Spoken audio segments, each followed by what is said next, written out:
नमस्कार दोस्तों। आज का हमारा टॉपिक है कोर्च मर्म। ध्यान देना बेटा, यहाँ कोर्च का मतलब क्या है। कोर्च का मतलब है, मान लीजिए कि जैसे ये क्या है, किसी फाइबर किसी मसल के टेंडन हैं, ये भी कुछ टेंडन ही हैं, कुछ ये मसल फाइबर हैं, कुछ आर्टरी है ना, एक आध आर्टरी एक आध वेन, ये ले लिए अपन। तो अगर इनको हम एक साथ करके देखें तो देखो यहाँ पर, ये देखो कुछ कूंची के जैसा बन के, जैसे ब्रश के फाइबर्स होते हैं, अगर ब्रश को देखोगे तो पतले पतले फाइबर्स लगे होते हैं, ये वही फाइबर मिल करके क्या बनाते हैं, कूंची के जैसा। और ये कूंची के जैसा स्ट्रक्चर ही क्या है, कोर्च। ठीक है। अब ये जो कोर्च बता दिया गया, वहाँ पर स्थित मर्म स्थान को क्या कहते हैं, कोर्च मर्म। चलिए श्लोक पे आते हैं अपन, नेक्स्ट पॉइंट पे। तो यहाँ पर क्या बताया गया है, क्षिप्रस्योपरि अष्टा दुभयतः कोर्चो नाम। क्या कहा गया है, क्षिप्र मर्म के ऊपर। चलिए पॉइंट से दिखा देते हैं।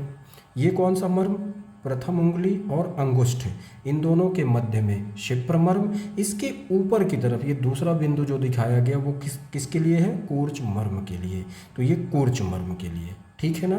तो क्षिप्रस्यो ऊपरी, दुभयता मतलब दोनों तरफ, कौन सा मर्म, कोर्चो नाम। तत्र हस्तस्य, ध्यान रखना बेटा, मतलब ये कोर्च मर्म हम कहाँ का देख रहे हैं, हाथों का, मतलब हमारे दोनों हाथों में उपस्थित होगा। कहने का मतलब ये कि ये पैरों में भी होगा, है ना। तो ये ऊर्ध्व शाखागत कोर्च मर्म है। तत्र हस्तस्य भ्रमण वेपने भवतः, मतलब हाथ में टेढ़ापन, हाथ में कंपन, अंग विकलता या कार्य क्षमता का नष्ट होना शामिल है। तो इसकी अप्लाइड एस्पेक्ट हो जाएगी किसकी, कोर्च मर्म की। चलिए बात करते हैं अब अपन, इस सिचुएशन को देख लिए, ये इसके थ्रू ये देख सकते हो आप, ये रहा कोर्च मर्म की सिचुएशन। आपको ये डायग्राम एग्जाम में मेंशन करना है, ओके। दूसरा पॉइंट पे आते हैं अपन, इसकी संख्या पे। रचना के अनुसार ये कैसा मर्म है, परिणाम के अनुसार कैसा है, और इसका परिमाण कितना है, ध्यान रखना बेटा। तो इसकी संख्या कितनी बताई गई है, 4, मतलब हमारे 2 ऊर्ध्व शाखाओं में होंगे ये कोर्च मर्म, और 2 अधो शाखा मतलब हमारे पैरों में होंगे, ठीक है। कैसा मर्म है ये रचना के अनुसार, स्नायु मर्म है।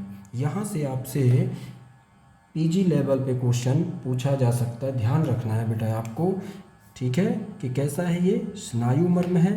परिणाम, यहाँ पर देखा ना अपन ने कि हस्तस्य भ्रमण वेपने, हाथ में विकलता, अंग विकलता आ जाना, मतलब ये वैकल्यकर मर्म है। परिणाम के अनुसार अगर इस मर्म में वेद हुआ तो ये क्या है, कैसे सिम्टम लाएगा, विकलता। तो ये कैसा मर्म हुआ, वैकल्यकर। अब इसका परिमाण कितना होता है, 4 अंगुली परिमाण या मुष्टि प्रमाण, ठीक है, 4 अंगुली परिमाण। 4 अंगुली के इस स्ट्रक्चर के इर्द गिर्द 4 अंगुली में जितने स्ट्रक्चर आएंगे वो सब के सब किसके अंतर्गत आएंगे, कोर्च मर्म के, ठीक है। तो चलिए वो मॉडर्न स्ट्रक्चर अब देख लेते हैं। तो ये चीज़ें आपको ध्यान रखना है, क्लियर ना बेटा। अब यहाँ से समझते हैं अपन, ठीक है। यहाँ से ये कौन सी बोन है, ये है रेडियस और ये है अल्ना, ठीक है। ये कोर्च मर्म थोड़ा सा रेडियस की ओर ही है ना, ये यहाँ से आप समझ सकते हो। चलो यहाँ से कौन कौन से स्ट्रक्चर क्रॉस होंगे, मतलब जाकर के हमारे पाम की ओर क्या बनाएंगे, कूंची, मतलब यहाँ से ही क्या होंगे वो, एक कूंची एक ग्रुप के साथ एंटर करेंगे। तो सिंगल स्ट्रक्चर से समझेंगे इसका ग्रुप, बाकी सबको पॉइंट के थ्रू समझेंगे, ठीक है, ओके। चलिए ये है अपनी कौन सी बोन, रेडियस एंड अल्ना। ये अपनी कौन सी बोन है, कार्पल।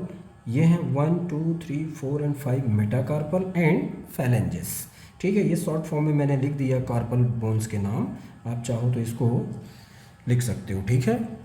अब यहाँ पर देखते हैं अपन, सबसे पहला point, carpo metacarpal and intercarpal ligament. Carpo metacarpal, ध्यान देना बेटा, यहाँ पर कौन सा लिगामेंट, कार्पो मेटाकार्पल। तो कार्पल से ये मेटाकार्पल की ओर, ये ग्रीन कलर में देखिए, तो ये हो गया आपका एक लिगामेंट, ठीक है। फिर इंटरकार्पल लिगामेंट, तो ये इंटरकार्पल लिगामेंट भी दिखा दीजिए।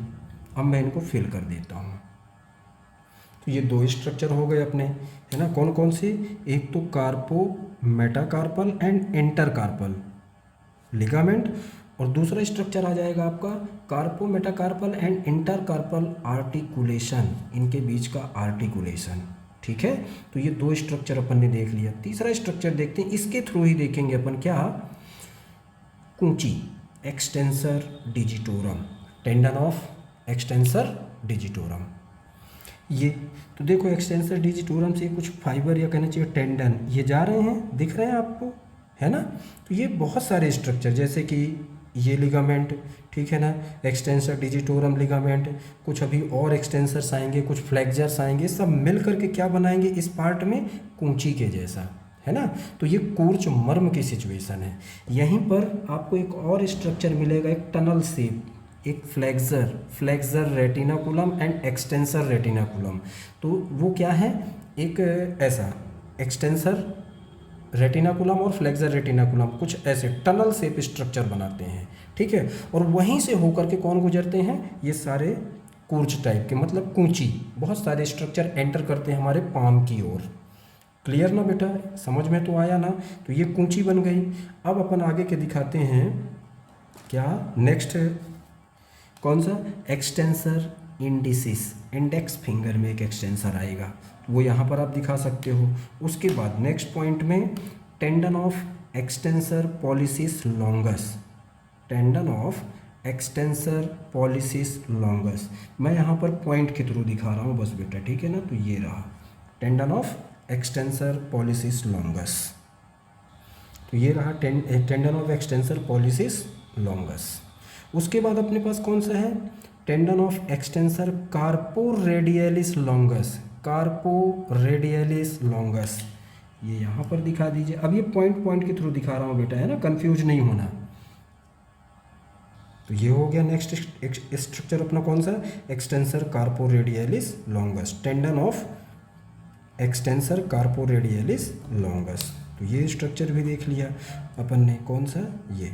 उसके बाद tendon of flexor carpi radialis Brevis, इसको देखते हैं। हालांकि ये दोनों जगह पर पाया जाएगा, यहाँ भी और यहाँ भी, पर मैं यहाँ पर दिखा देता हूँ अभी आपको। ये रहा वो फ्लेक्सर, ठीक है, ये रहा वो structure, tendon of flexor carpi radialis brevis. अब इंटरोसियस मसल देखेंगे, इन पॉइंट्स पे ही देख लेते हैं, ठीक है। मैं एक दिखा देता हूँ, उसके बाद अपन आगे चलते हैं।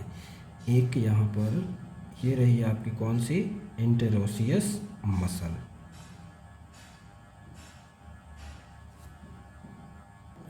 तो ये हो गया स्ट्रक्चर कौन सा, पिंक कलर में जो दिखाया है अपन ने, है ना, यहाँ बस कट सेक्शन दिखा रहे हैं अपन, इंटरोसियस मसल।